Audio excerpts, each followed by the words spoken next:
Hello, this is Delia Diaz, and the digital library that we will be discussing is the Biodiversity Heritage Library.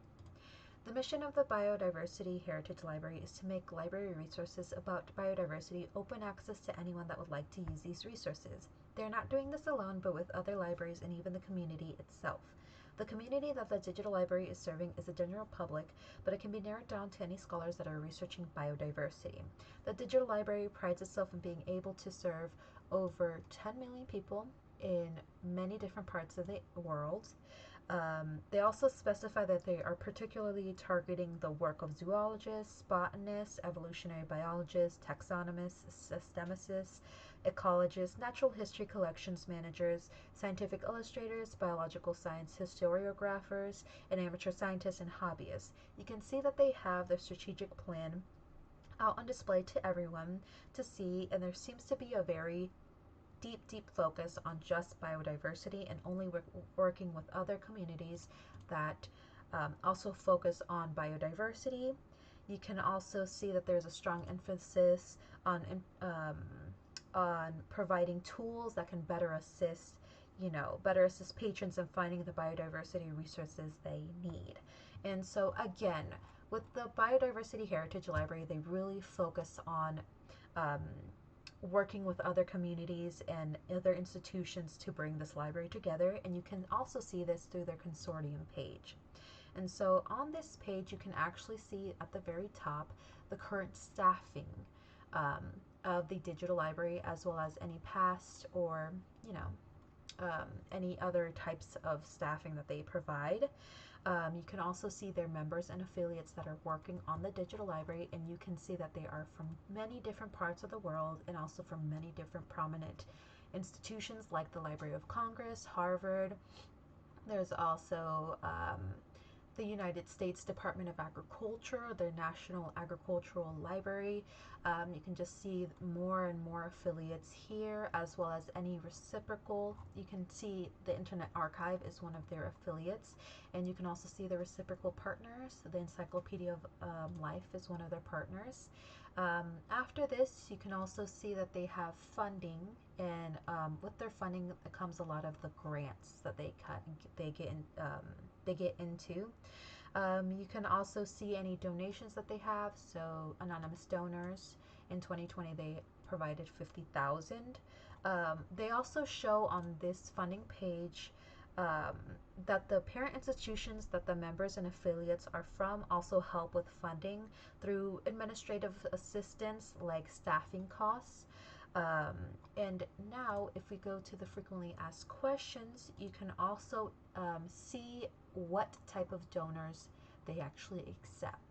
And so if we go down here to contribute, you can see, can I contribute content to the BHL, or the Biodiversity Heritage Library collection? And you can see that they actually do not accept any donors that are just any individual. They do want mostly copyright owners of the resource themselves to provide that donation. They also accept any collections from, or any documents and resources from their consortium partners, but specifically not from individuals.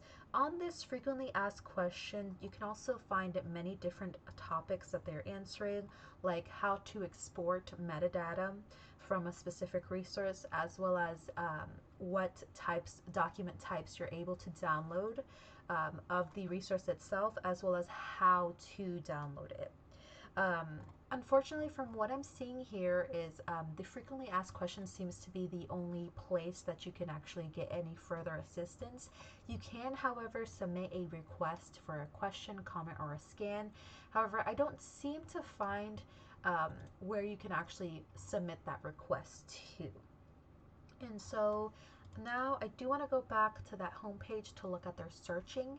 And so specifically with their searching, you can see that they have their basic search, that is their default, but as well you can also click on advanced search, and you can see here the title, the subject, the language that you can select. You can also search inside of the text or inside of the notes.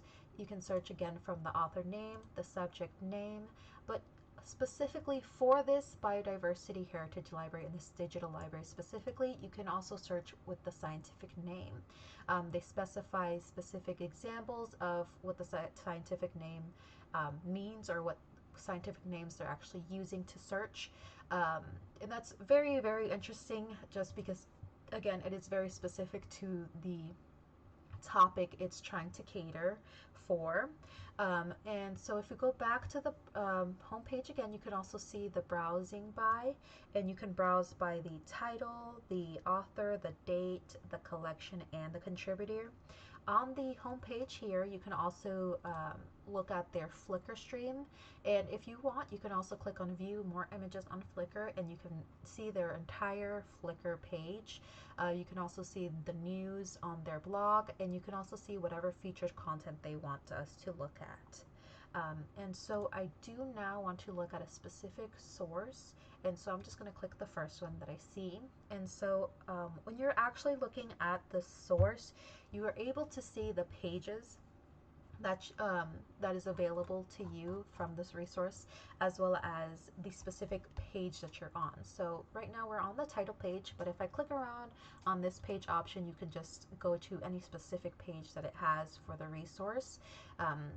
And so what I really enjoy about this digital library is also the scientific names on this page. So you can just click around and see if there's any scientific names. So for right now, there's no scientific names, but on the 99th page of this document itself, you can see that there's many different scientific names on this particular page. And so if you click on one of these scientific names, you are able to be taken to a bibliography for that scientific name, and you can just see all of the different resources that actually has that scientific name available, and actually inside of the resource itself. And so if I go back onto the specific resource that we were looking at, you also have a lot of other options to look at. So on the first option that you have is you can actually search inside of the book. So I'm going to search Abronia. And so you can see the specific areas that the specific pages that the term Abronia comes into. You can also see the show info, which is basically, the metadata. And with the metadata, you can see that it only tries to give you as much information about the contributors to this specific book. So it gives you the sponsor, the publisher, the creators themselves, as well as the sponsor. Another thing that they also try to show with the metadata is the copyright and usage. And so another thing that you can look at is show text. This is a transcription of the page itself.